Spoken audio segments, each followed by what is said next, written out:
Okay. So, hello everyone. Good evening. Welcome to the IARCS seminar. This is the Happy New Year to everyone. This is the first seminar of this year. It will be given by SP Suresh. SP Suresh is a professor in the Computer Science Department in Chennai Mathematical Institute. He is an expert in logic, concurrency, and distributed computing, and he also works on formal methods in for security. Today he's going to talk about solving the insecurity problem for assertions. Over to you, Suresh.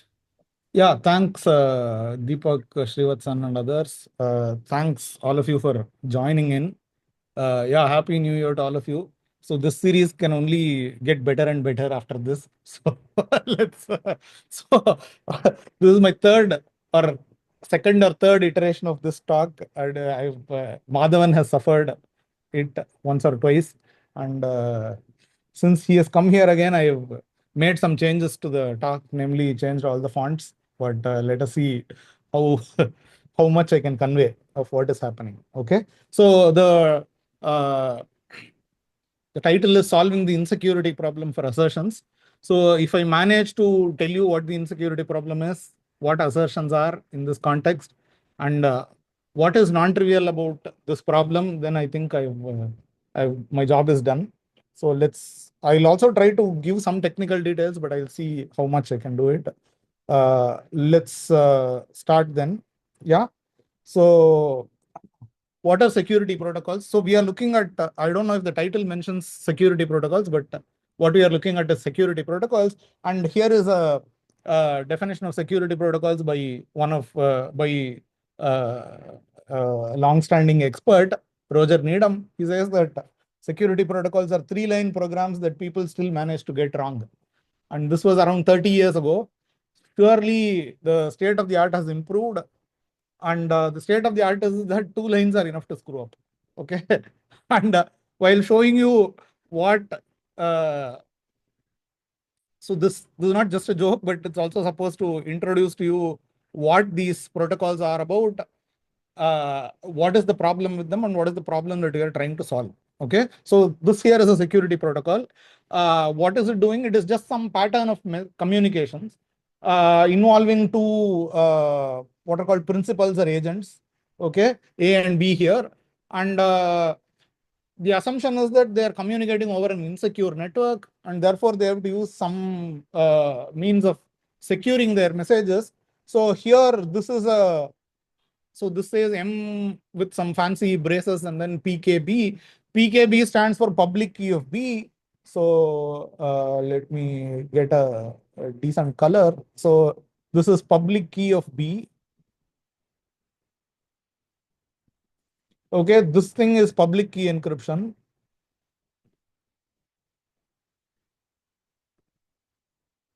Okay, and what is this message saying?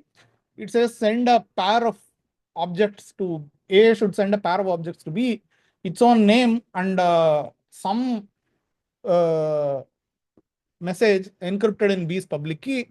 And what B is supposed to do is just extract the message.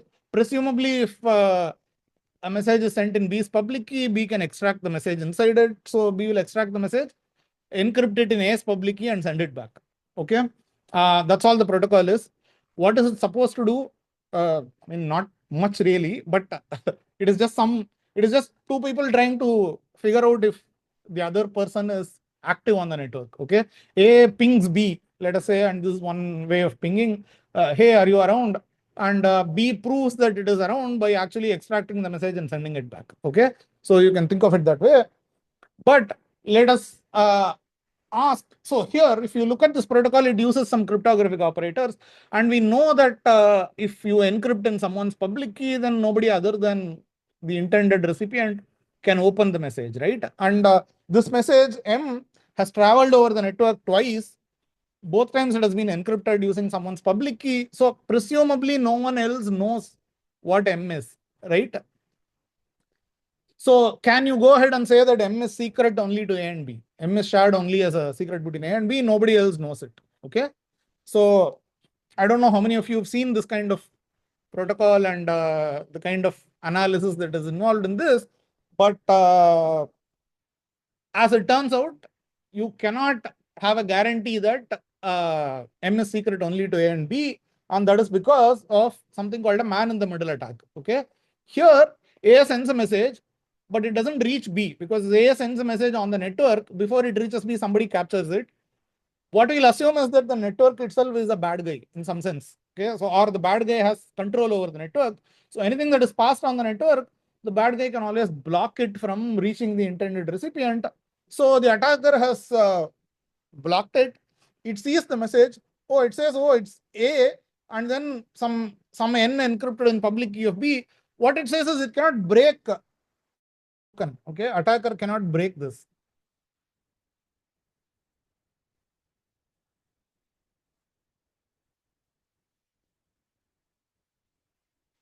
But the attacker doesn't need to break it. You don't attack cryptography, but you attack the protocol itself. How do you attack the protocol? So the attacker has captured this and it sends a message to B saying what? Oh, I am I. I am sending I is the name of the attacker or intruder. I stands for intruder. Attacker and intruder are synonyms here. Okay. So a message goes to B saying, oh, I am sending you this some blob encrypted with your public key. And what is B supposed to do? Remember that we have just written some two messages, but what it actually stands for is that you receive a message, it consists of two parts. You go and decrypt the second part with your own private key, and then whatever you get, you encrypt it using the public key of the first part, okay, of the message. So what B is supposed to do is that, oh, it will go and extract this message, it will get N, and then it will encrypt N using public key of I, okay, because I is the first part of the message, okay. So this is the problem. And at this point, this is a message encrypted in the public key of I, which is the attacker. So the attacker can decrypt. So, Suresh, a question. Yes. So, why is this an attack? Because, I mean, the objective of the protocol was for A to know that B is alive, right? Yeah, I know, but that is true. But what we're trying to illustrate is that uh, uh, an objective of a protocol is not really fixed, right? I mean, you can have a protocol and you can verify whether it for multiple different properties. Okay, so rather than so think of it as, okay, this protocol suffices to check whether A and B, I mean B is alive, but this protocol will not suffice if you go ahead and further assure that, oh, whatever message I exchanged in this is secret. Okay, secrecy fails. Okay, I agree with you that this is not a very great protocol if you want to actually exchange a secret or some such, but this is only to illustrate that this man in the middle attack. And this protocol is actually you can slightly extend it and and get what is called the Needham-Schroeder protocol, which is actually a protocol used for authentication on various kinds of networks.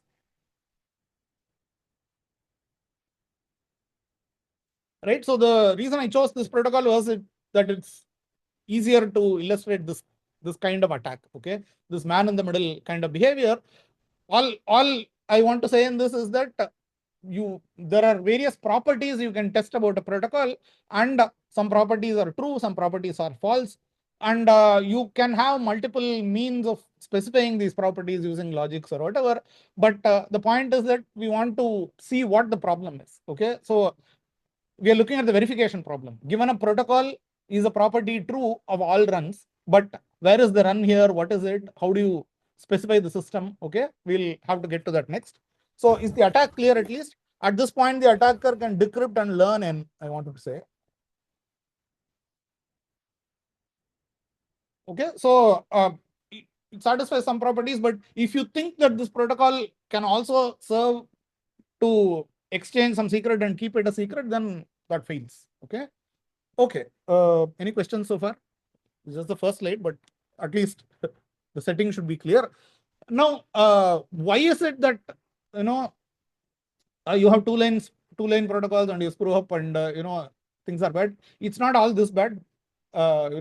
People can manually analyze these two-lane protocols, but typically protocols are maybe some 15 message exchanges involving some 3 parties or 4 parties or whatever, and much more complex interaction. but it's still a 15-line protocol, right? What is the difficulty in this problem? The difficulty is this, that even though I have written the protocol as 2 lines, it actually stands for actually a process. You can think of this as having, you can think of there being 2 parts in this process. One is some program for whoever wants to play an A role. So this is the A role or the initiator role.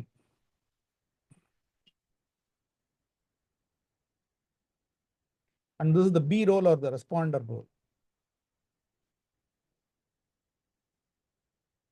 Okay, so this is written in some formalism called the applied pi calculus, but you don't really need to know what that is. You don't need to know the technical details of it. I'll explain to you what this is saying. This is the Greek letter nu here. It says create a new value m. Okay, so these things have a name in this in the security literature. These are called nonces. Okay, nonce is just nonce is something temporary. Okay, so you just generate some random number or whatever, some bit string, which one hopes that if you try to do this twice, you won't hit the same, with very, very high probability, you won't hit the same number twice. So generate a fresh secret or fresh random number. And then the C bar means communicate over a channel C. C is a channel. C bar means send a message. Send a message. What message do you send? The pair involving public key of SKA. SKA is the secret key of A. You can, it's a parameter of this role. Okay, so you can play this A role with 2 parameters with by instantiating these 2 variables with any kind of values. SKA stands for the secret key of the sender. PKB stands for the public key of the receiver. Okay, so from the secret key, you can build the corresponding public key by using this operator, this PK operator. So you're sending a pair where the first part, the name A written there, is actually the public key of the secret, corresponding to the secret key of A. And then the second part of the message is the encryption of A. Stands for asymmetric encryption of M using the public key of B. Okay, you send that, and at some point of time later, you will receive a message. When you receive a message, you will check whether decrypting that message X using your own secret key will return the same M. This M has to be the same as that M. Okay, and then if so, you say success, otherwise you abort or you signal some kind of error or whatever. This is the A role. What is the B role? The B role is only one parameter, namely its own secret key. Because B is open to receive a message from anyone. B is the responder. It will first receive a message. It will receive a message Y on the channel C, and it will look at Y and it will split it into its constituent parts. Okay, so the first part of Y is some PKA, somebody's public key, and the second part of Y is the second part of Y can be decrypted using your own secret key. Okay, and call that Z. What you need to do is, this really makes it formal what the B role is doing. So it should extract the first part, that is the sender's public key, and it should look at the second part and decrypt it, and that is the secret message it has received, and it should encrypt that secret using the first part of the message. Okay, and it should send it back. Okay, notice that we are not saying anything about you should send it to a particular agent or you should receive from a particular agent. That is because in our setup, you can view everybody as sending a message out into the network. And oh, by the way, sorry, suddenly I noticed this is joint work. sorry about all this. I should have mentioned at the very beginning. I just noticed the names at the bottom, and but sorry, Vaishnavi, who's here. And so this is joint work with Ramanujam, who is at Azim Premji University, who was at IMSC. All of us know him. Vaishnavi at IIT Delhi, and myself. And it was presented in the Computer Security Foundation's conference in I don't know, June 2024 or whatever. Yeah, sorry about that. Let me get back to the yes. Okay, so okay, so this is the description of this protocol, an abstract description of this protocol, and this is just the description of the 2 roles. Okay, what is the environment in which it is these two roles are being run. That can also be specified as some kind of process in this formalism. This bang operator says run any number of copies in parallel. Okay, so you should run this whole process some finite but unspecified number of times in parallel. Yeah, this whole process should be run some number of times in parallel. And what does this process involve?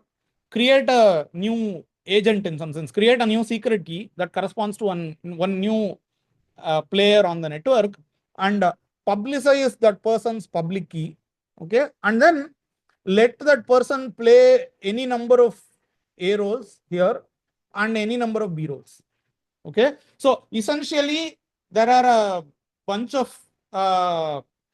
finite number of nodes on a network, let us say, each of which can play either the A role or the B role any number of times. Okay, finite but some unspecified number. And clearly this is an unbounded process, and I don't need to belabor this point to this audience that if you have processes like this, you're very likely to hit undecidability. Okay, and in fact, okay, but before I move to that, let's just tell you what this thing tries to capture. You are supposed to run multiple instantiations of these two roles in parallel. And as I mentioned above, the network is controlled by the attacker. Every message that is sent to the network, and later at some point of time, the network can decide to send a message to anyone. So the C bars here is the messages sent over the network, and it is captured by the attacker. And the CX here is messages received from the attacker. And between somebody sending a message to the network and somebody else receiving a message from the network, that message could be modified in any way, in multiple ways. But this kind of modification, you need to have some control over this, because you can't just go and break encryption or some such. If I encrypt something in somebody's public key, the attacker cannot just decrypt it. So so you need some systematic rules for when you can derive new messages from old messages, and that is given by this formalism called the Doleviev model, which has been around for like 50 years now, 40 years now. It was anticipated earlier in some work by Needham and Schroeder in 1978, but yeah. So you view, so I talked about messages. What are messages in this model? They are symbolic, not bit strings as they would be treated in actual work on cryptography and so on, but rather these are like some you have a grammar for these terms, and we'll have a simple grammar. You can of course extend it with various other kinds of operators with their own algebraic rules, but we'll just adopt a simple grammar with 4 different kinds of operators, as you can see here. So you can, from any, if it's a secret key, you can get its corresponding public key. You can form the pair of 2 terms. This is just concatenating 2 messages. You can encrypt a term with some key, but this is symmetric encryption. And you can also have asymmetric encryption, right? So I mean, just a sample of these rules. And you view this deriving new messages from old, building these new messages from old can be now thought of as a kind of a proof system, okay? Where you say that, oh, if T belongs to X, then X can derive T, right? And if X can derive a pair T1, T2, then X can derive either one of the constituents of the pair. These rules are important. If X can derive a, if at any point of time X derives, means that the attacker can somehow build a term which is the symmetric encryption of T using the key U. If the corresponding key is also buildable by the attacker somehow, then he can perform the decryption operation. Okay, so from T encrypted with U and U, one can derive T.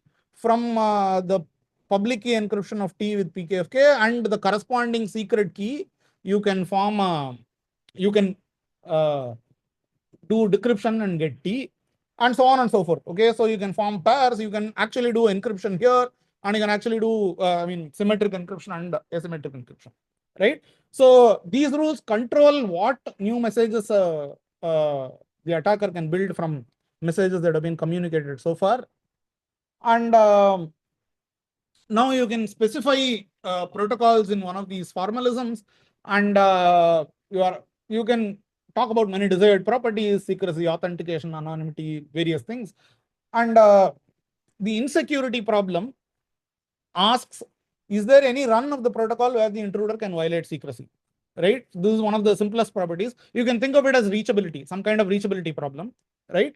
And this is a very simple property, but it's undecidable in general because there is no bound on the number of sessions or the message size in each execution. Okay, the number of copies of each role you have to make before you can actually get a violation of your property might be unbounded in general, and actually you can code up Turing machines using this thing.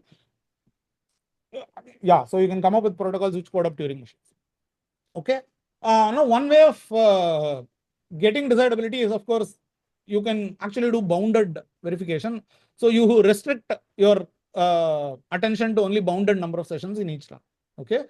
Essentially, you are thinking of verifying bounded processes like this. And rather than saying this bang B1 says run B1 copies in parallel of, so create B1 entities each named by SK1, SK2, etc., and publicize their public keys, and each one can run the A role B2 times in parallel and the B role B3 times in parallel. You can put some bounds. This is just a rough view of what is happening. There are other ways of imposing these bounds, but more or less, this is what you want to do. But even doing this is not does not make the problem trivial. Dhruv has a question. We just take out the.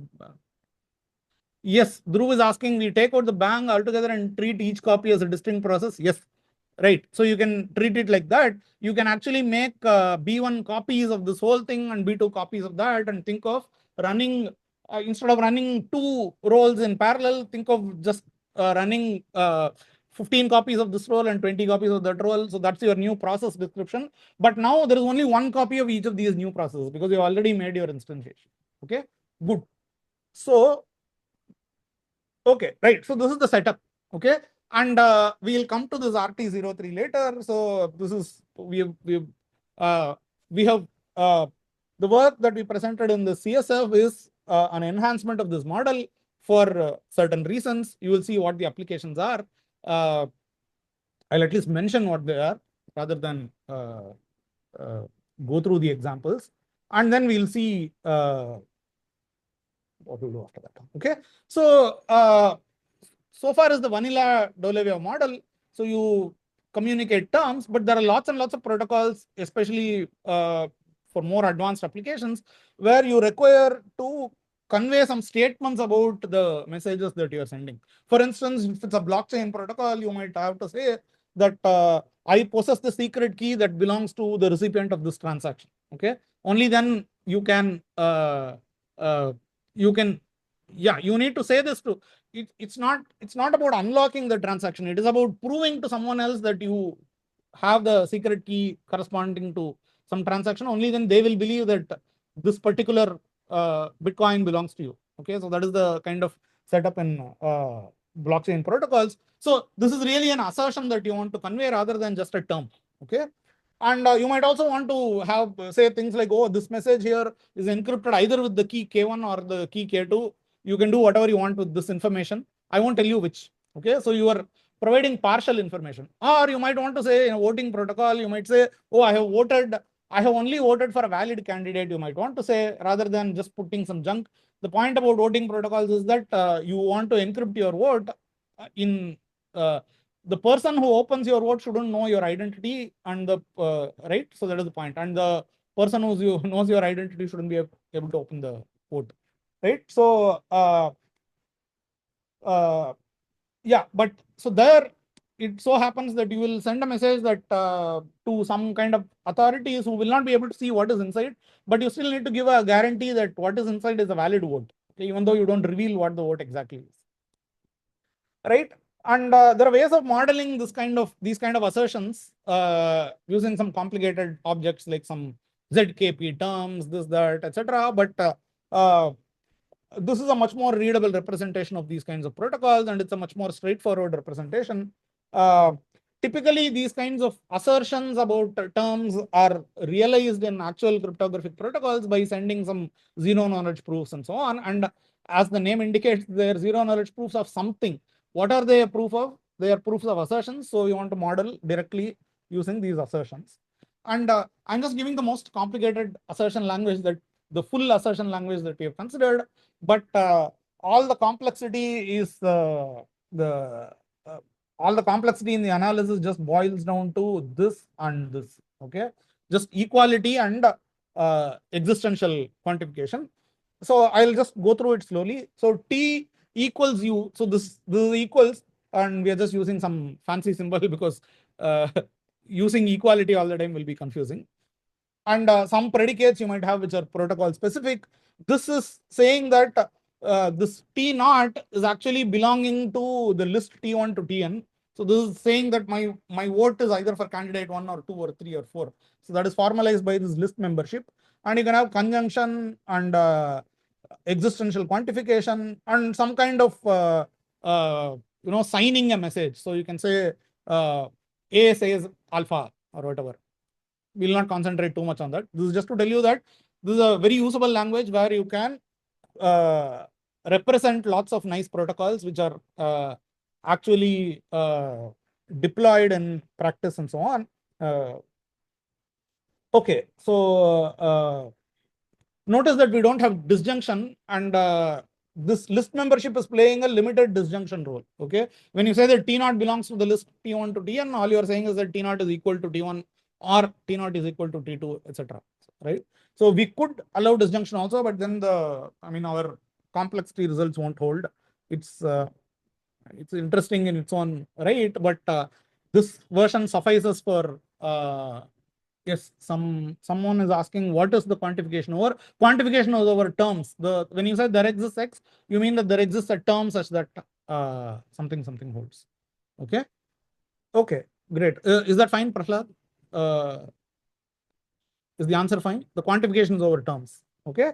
Fine. So let's. Here are some examples. So you want to say, oh, the term T is either 0 or 1.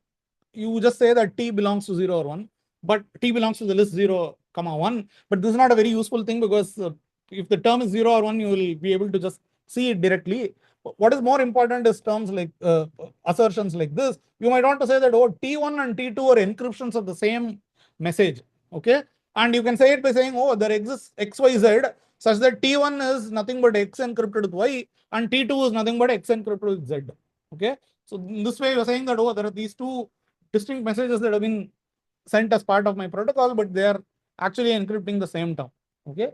You don't want to reveal what term it is. You don't want to reveal the key, etc. But you just want to reveal this assertion. I hope this aspect of partial information being revealed is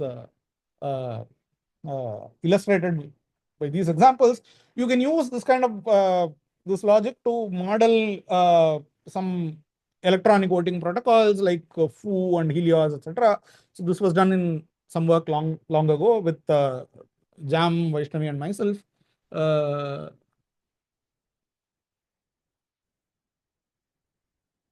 Dhruv is asking something about infinitary disjunctions. Yeah, perhaps you can do that. Yeah, maybe we should discuss this later. Let me go on. And, yeah, sorry. Yeah, no, it's fine. It's fine. It's fine. Yeah. Okay. So just like you had an inference system for, you had a proof system which tells you what terms to build from existing terms, you also have a proof system which tells you what assertions you can build from existing assertions. And here we would, I'll just give you a few selected rules just to highlight some of the differences between what you might normally. So it all looks like some fragment of first order logic, right? What is the difference? So there is much difference. For instance, you cannot just assert T equals T, which would be a validity in first order logic here, because what is T? I mean, a T should be, if I am asserting something about a T, should be a T that I know about. Okay, so if I cannot derive T using whatever knowledge I have with the terms that I have, I cannot even assert T is equal to T. So it's extremely constructive in that sense. Okay, and that also explains why this in this notation S is supposed to stand for a set of terms and A is supposed to stand for a set of assertions. I should have gone for T comma A terms and assertions, but it's okay. So S comma A, S semicolon A. So so you need both a set of terms as well as a set of assertions to derive new assertions. So this is the real point. Even as something as trivial as T equals T, okay, which is a logical validity, but still you cannot do it, and it is constructive in that sense. And one of the important rules that you have involving equality is remember I told you that all the headache with this analysis and all the complexity is caused by just equality and exists. And this is a very non-trivial rule. It says that if I have a function applied on R terms, and if I have that same function applied on some R other terms, and if I assert the equality of these two terms, this is a term built using this function, then I can assert the equality of each Ti and Ui. This again looks like a trivial logic, trivial maybe fact. It's not a trivial fact from logic. F has to be 1-to-1. Let me mention that. But there are more. There are more restrictions on projection. For instance, if I have T encrypted with public key of K, if Srivatsan, let us say, asserts to me that there are two terms, these two terms I know to be encryptions, right? But I don't know what the key are, but I don't know what the corresponding secret key is. So I can't look into the term and say what it is. So as far as I'm concerned, these two are blobs. So if Srivatsan tells me, oh, this term is of the form T encrypted with some PK of some K, this other term is of the form T prime encrypted with PK of K prime, these two are the same. I cannot just go ahead and say T equals T prime, because what is T and T prime? I don't know what T and T prime are. If I have K and K prime, then I can extract this, right? And then say, oh, T is equal to T prime. I can derive that. Now, T itself might be an encrypted term, right? So maybe I have encrypted some M using something, and that is what I call T. And then that I am encrypting on top of that with this PKFK, and I'm asserting that these two-level encrypted terms are the same. So it makes sense to I still don't know what the full structure of T, but I know at least that T is equal to T prime. And for me to be able to do it, I need to be able to unravel this term. Okay. So the general rule is that you can derive these kind of sub assertions, these project. So this rule is called proj. You can project an equality down to equality of components. I can do this kind of thing only if I can look into the appropriate subterms in a constructive manner. But I also have another restriction that these operators must be 1-to-1, right? If, for instance, I have an XOR operator in my system, then I can do T XOR U, and that might do lots of cancellations, and it might give me a term. And I can also say T prime XOR U prime, that also does a lot of cancellations and gives some term. Those two results might be equal, but that doesn't empower me to say that T is equal to T prime. Okay. So, right. So these are about the rules. There are more rules. Let me just go through them also. For existential quantification, so again, once again, if you just look at this would be the kind of existential introduction rule in logic. If I can derive alpha about a particular term, I can derive there exists X alpha. But here I'm in the spirit of constructivity, etc. Just because I can derive some alpha of T doesn't mean that I really know what the T is, right? I'm not justified in saying, oh, there exists X such that alpha, etc. I need to also know where exactly inside alpha T occurs. I need to be able to derive T itself. Okay. So, right. And this is the standard rule for exists elimination. If I can derive something of the form there exists X alpha, and if I can derive some gamma from A along with alpha of Y, where Y is a fresh variable, then I can derive gamma directly. Right. So this is the standard rule in logic. But once again, because of our constructive requirements, you need to that Y, which is called an eigenvariable, you need to add to my set of terms, because when you try to build your gamma, you might need to use some facts about that Y. So you need to have the term Y itself. Okay, good. So okay. So I've mentioned all this. There are some simple rules for list membership. So if the same term T belongs to some M lists, then T belongs to the intersection also. If T belongs to a singleton list, then T is actually equal to N. And if I can do some kind of substitution involving lists also, that's okay. The best way to see all this is and to appreciate the complexity in this is to look at a particular derivation. Suppose I have S, which is a set of terms that I have, which is some term T whose structure I do not know it. 0, 1, and 2. These are like some public terms, let us say. And A is a bunch of assertions. You can imagine that this is some kind of voting protocol or whatever. 0, 1, 2 are the names of 3 candidates. T is a vote term that somebody has sent out on the network. And because these two people, let's say they are partners, let us say they voted for 2 different candidates. It so happens that they voted for the same candidate. Maybe one is in Wayanad and the other is in whatever, Amethi or whatever. And they've used the same credentials. They've used the same T, let us say. This is e-voting, right? You can do all such kinds of stupidities. One person says, oh, my actual vote is there exists XZ. My vote is for some candidate and the candidate is either 0 or 1. Let us say 0 and 1 are the 2 candidates standing in Amethi, and 0 and 2 are the 2 candidates standing in Wayanad. It so happens that I voted for 0, and my wife, who is in some Wayanad, has voted for the same 0. But we give the same term T, but we give these two certificates, right? From this, it stands to reason that you can infer that both of us have voted for 0. Okay, not just that we have voted for the same person. That itself ensures that we voted for 0, right? So how do you conclude that formally? You can conclude that formally by so this is what you want to conclude. You want to say that there exists X and Z such that the vote term T is the encryption of X by Z, and X is actually equal to 0. Okay, so you want to say this. Is there a proof of alpha using these rules from S and A? Yes, there is. And for this, you need to know, you need to just realize some 2 properties of this exists and these rules. So you can show that S comma A derives alpha if and only if T comma E derives alpha, where T is actually a bunch of some extra terms. T is S union XYZW. What are XYZW? XYZW are just the quantified variables here, right? You are adding them as eigenvariables to the set of terms. And the assertions are just the unquantified assertions inside. You have stripped away the quantifiers. So what have we done? What we have done is that we have reduced derivability in our system to derivability using only equalities, okay, and some list membership, okay. So general derivability has been reduced to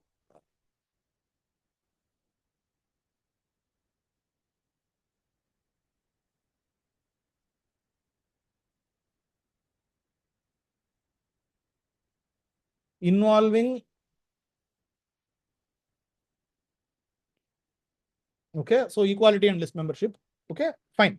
So just remember this T, which is just the term small t 0, 1, 2 along with all these variables, and E is all the atomic formulas inside, okay. And one can actually check that this is a derivation with all the rules that we have. Let me just, it makes sense to walk through this. So one of the assertions that I have is that T is equal to Y encrypted with W. And I can use symmetry to just put it in this form. Sorry, I should just use highlighter.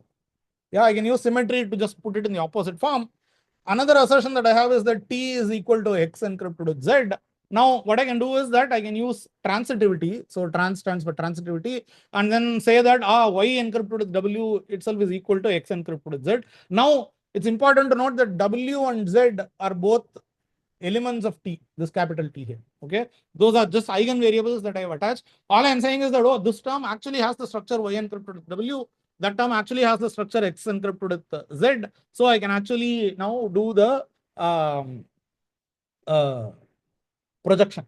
Okay, so I can project and say that Y is equal to X. I also know that Y belongs to 0, 2, so I can do some substitution and say that, oh, x belongs to 0, 2. I also have x belongs to 0, 1. From x belongs to 0, 1 and x belongs to 0, 2, I can say x belongs to 0. From that, I can say x is actually equal to 0.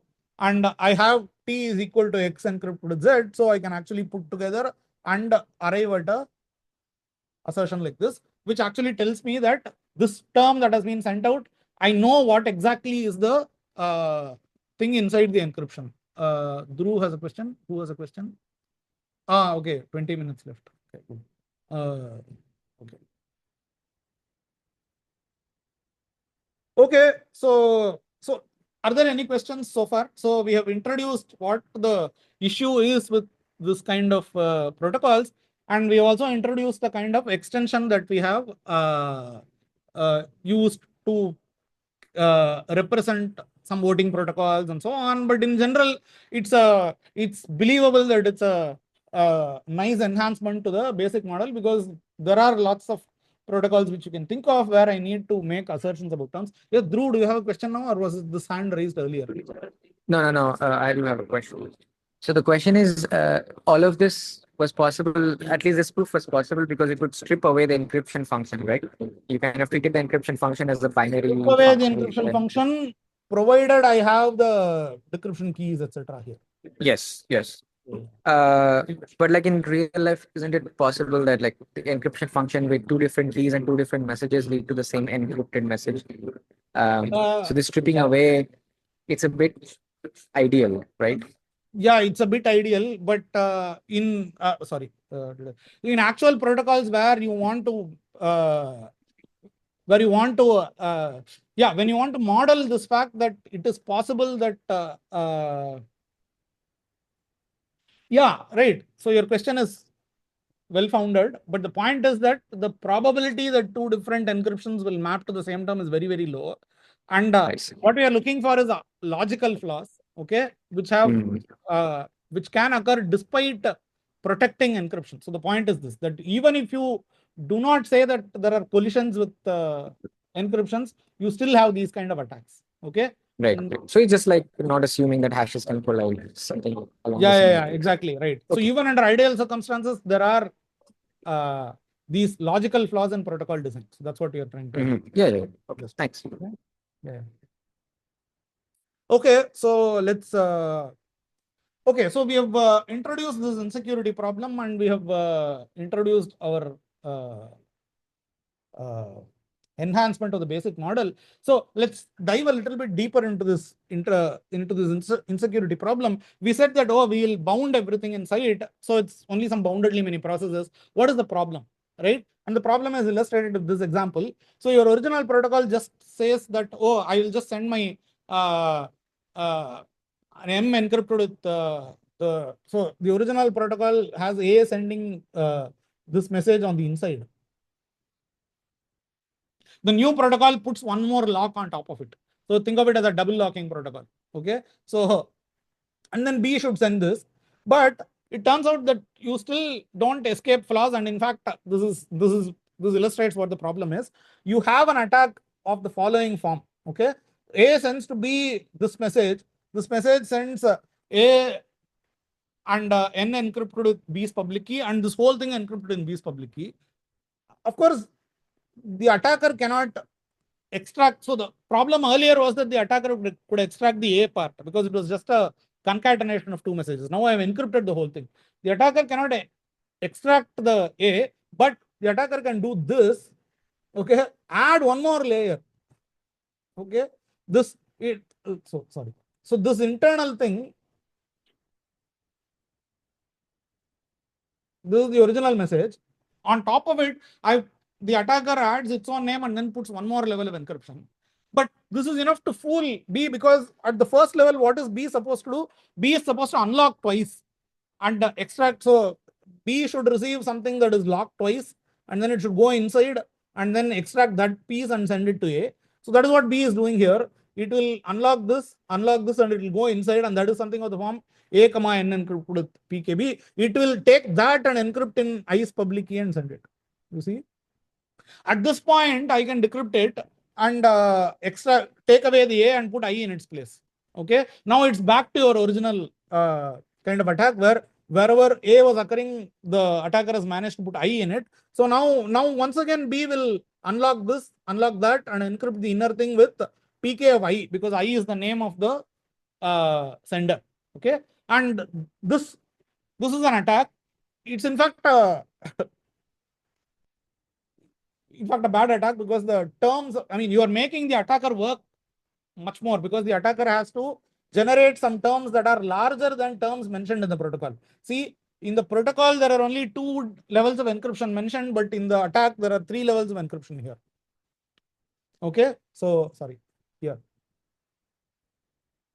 Right, so there are larger terms, and one can actually cook up attacks where the size of the messages involved in the attack is as large as you want. I mean, arbitrarily large. Okay, by increasing the number of messages in the protocol, of course, but you can actually make the size of the messages in the attack to be twice as large as the size of the messages mentioned in the protocol.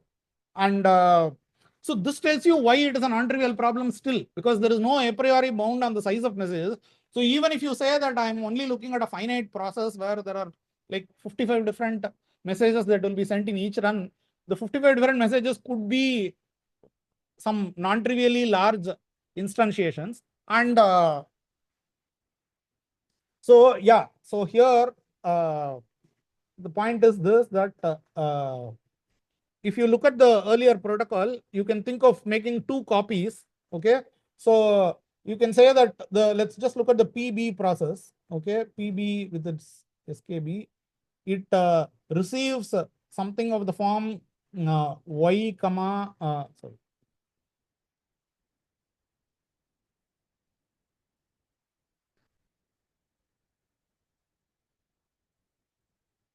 Yeah.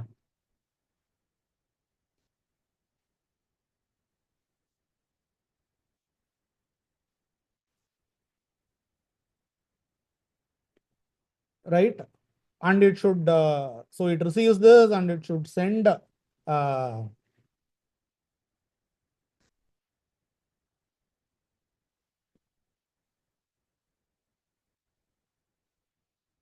this is the protocol. Okay, so I am receiving a message that is encrypted twice. I am supposed to decrypt twice, go in and encrypt it using the key that is provided in the first part of the message.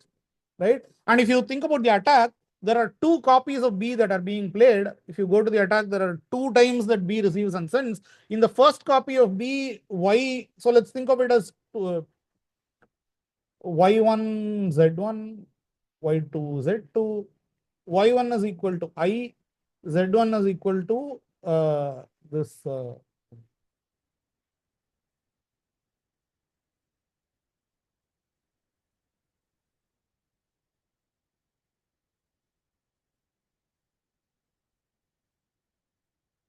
okay, and Y2 is equal to I again, and Z2 is equal to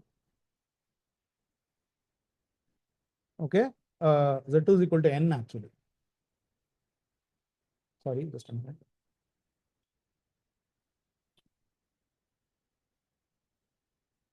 Yes, so this is the problem, that you have these variables in the protocol specification that will be instantiated by large terms, not just some simple nonsense like this.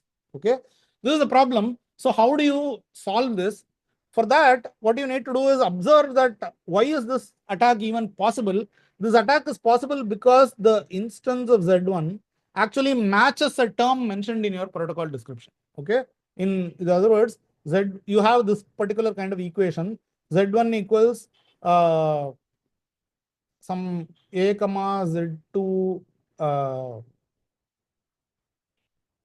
okay, so there is some equation that exists between Z1 and some other variables, but this is a pattern, a message template mentioned in your protocol so you have this template here, you see,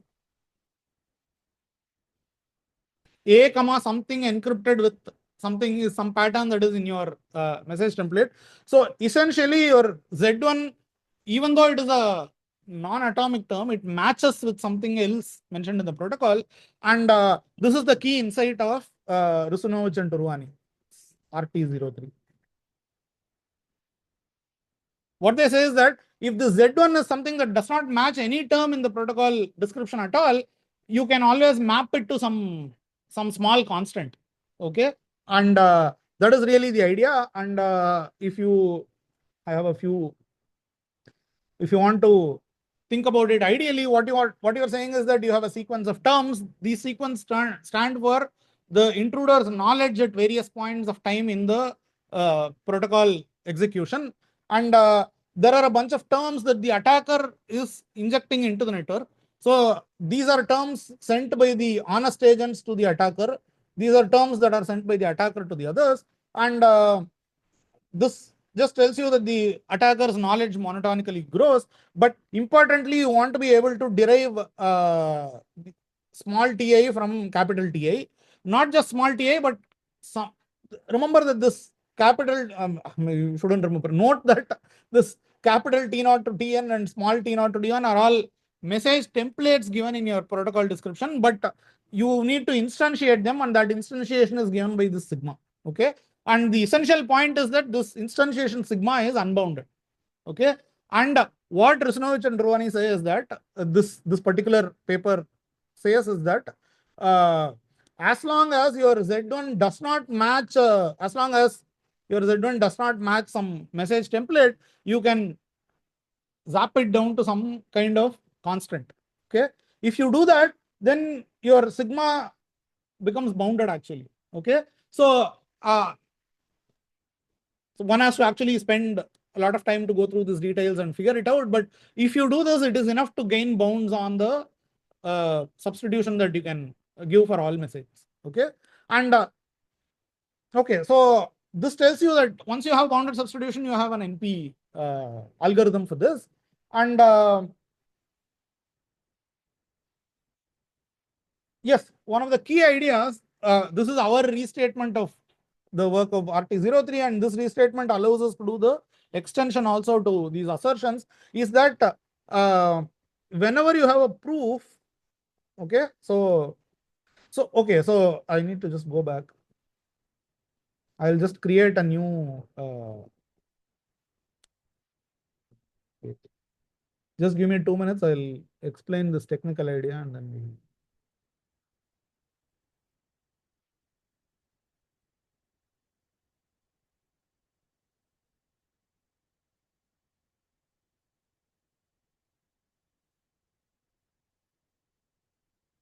Yeah, so what we are saying is that, so earlier the attacker is able to do some derivations like T3.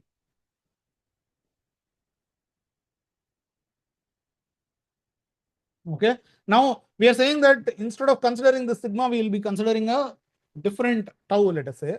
So we want to show that this implies that T3 tau derives for tau. But what is the difference between sigma and tau? Sigma of some variable x, let us say some large term, some m encrypted with k paired with some t paired with some other thing, some large term. Tau of x is some constant m. Okay, so now if you have a derivation here, can you translate it to a derivation here? Okay, there is one important obstacle. Remember that there are rules that allow you to go from something like t encrypted with u to t, right? So it might so happen that you went from sigma x and I don't know, some sigma y to t, because sigma x happens to be t encrypted with u and sigma y happens to be u. But if you modify it to tau, then tau x might just be m and tau y might be something, and you can't apply the same rule here.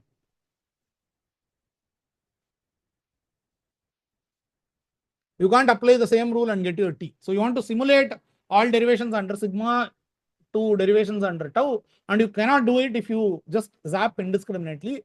So what we need to say is that we need to come up with this idea of well-typed proofs, right? So a proof is well-typed under sigma if every subproof ends in a constructor rule. A constructor rule is one where you build up stuff, not break down stuff, or it derives a type term. What is a type term? A typed term is something that matches some message template in the protocol specification, right? Yeah, so it unifies under sigma with some term in the protocol specification. Okay, so as long as you maintain this, so it should match some non-atomic term in the protocol specification, then it will have some structure. So you can, if earlier you were able to apply a destructor decryption rule, let us say, now also you will be able to apply a decryption. And actually proving that every proof can be converted to a normal well-typed proof, okay, is the real hard technical part of the work. I'll skip this entirely, right? And this was our contribution.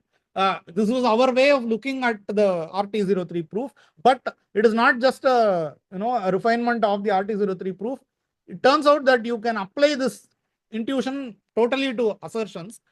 You might be wondering what is the connection between these term derivations and the assertion derivations. I'll tell you what the connection is. The connection is that if you, so I'll skip the slides because I only have 5 minutes at most. Yes, and I just want to give you this intuition. So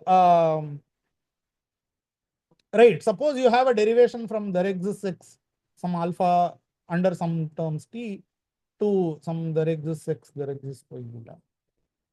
Yeah, so this can be thought of as deriving from S union x. Let us say alpha is just an equality. So some t equals u here. To actually, let's say beta is also just an equality. But what you will be actually saying is that beta with some substitution for x,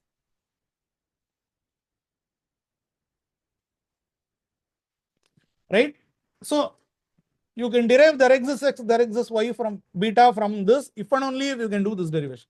So this is an if and only if. Okay. Once again, what have we done? We have reduced the derivations of arbitrary assertions to derivations of equalities, but under a substitution. Now, what is the size of this tx? What is the size of this ty? A priori, there is no bound. Okay, but our main insight in this work is to show that you can apply the same kind of analysis as the RT03 bounds to go. You can think of this whole thing as a substitution, right? You can think of deriving sigma of p, sigma of beta.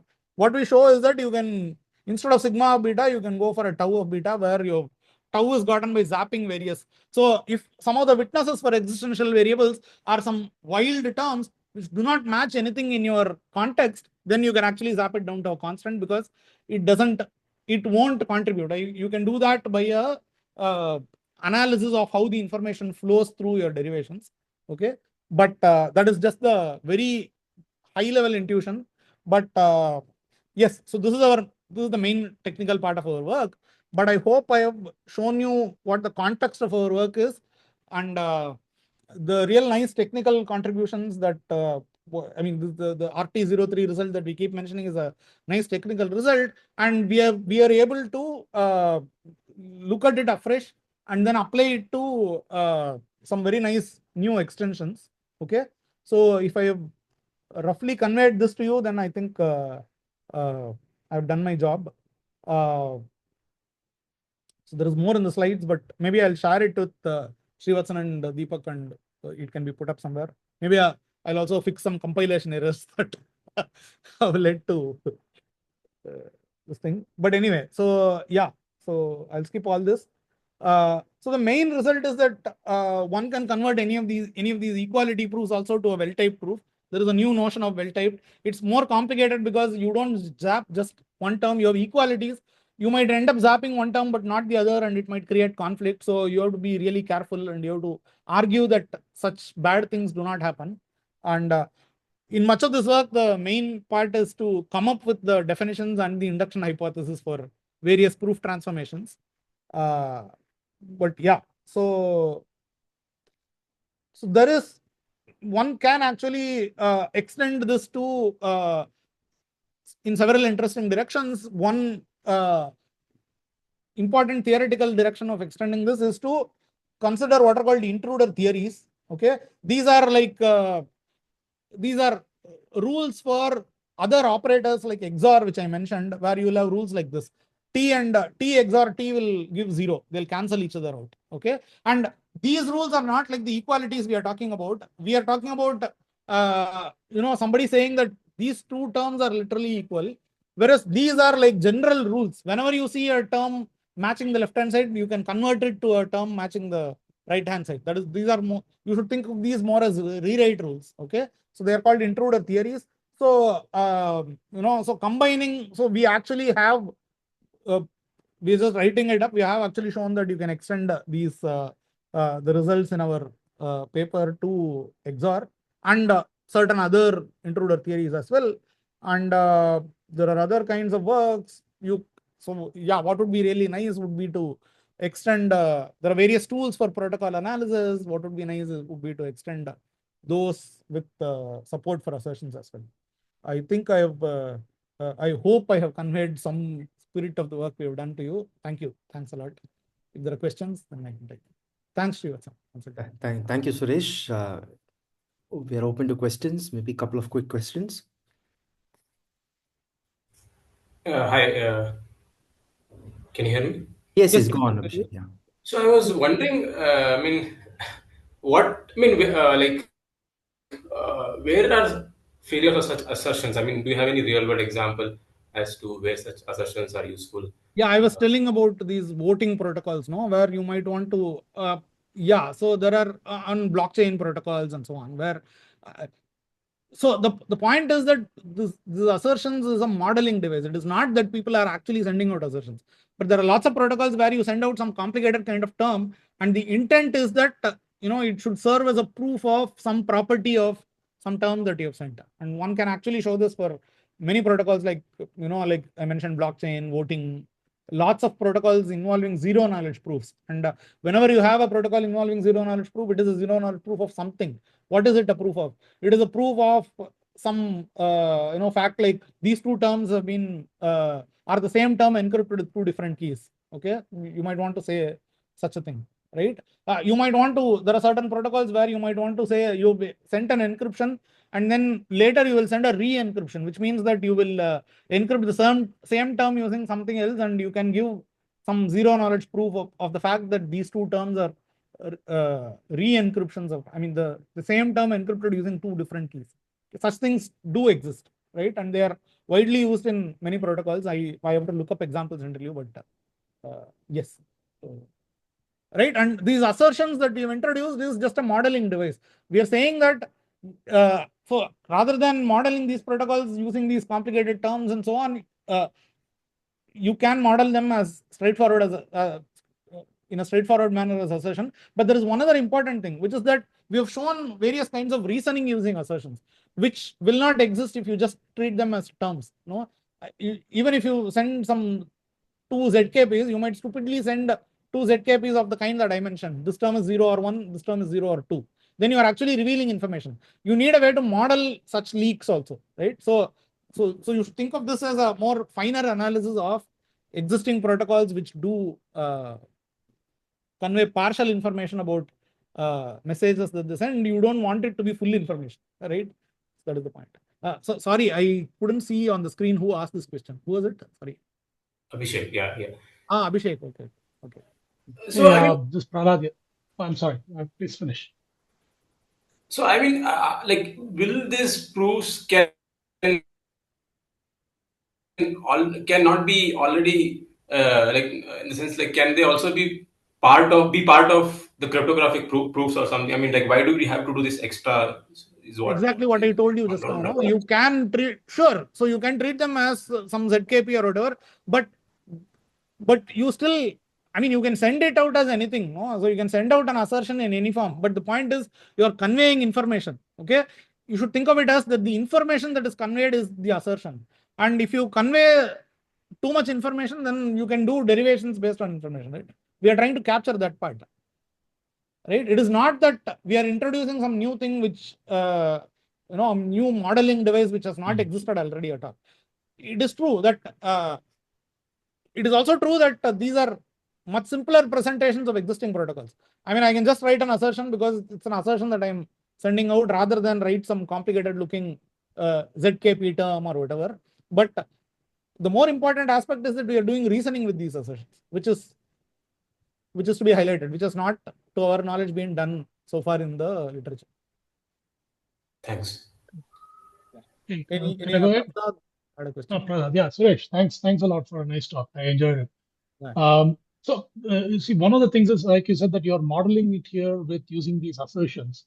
So these assertions would have various properties, which is there any way that we can map these properties down to those actual concrete, concrete operations that actually happen in Yes, the. that's a very good question. Yes, so for many of these assertions, for instance, the kind of thing that I was saying, T encrypted with K is has the same one-to-one and so on. That can be realized as re-encryption proofs. Okay, and you can say some. So there are various. Many of these things can be modeled. So let me just put it that way. The real challenge is that these assertions are compositional, and you need to be able to do compositional building up of these zero knowledge proofs or whatever. And there has actually been work done on that as well. And I haven't understood those things much, but you can use these growth Sahai proofs and so on to actually realize these, to realize many of these compositions of assertions in actual cryptography. Okay, and that would be the link from all the modeling that you have done here, and with the logical assertions down to the concrete protocol, saying that okay, those properties actually work for the concrete protocol. Right. Yes. Okay, yes. Thanks. So there's a question on the chat, Suresh. What is the question for the attacker?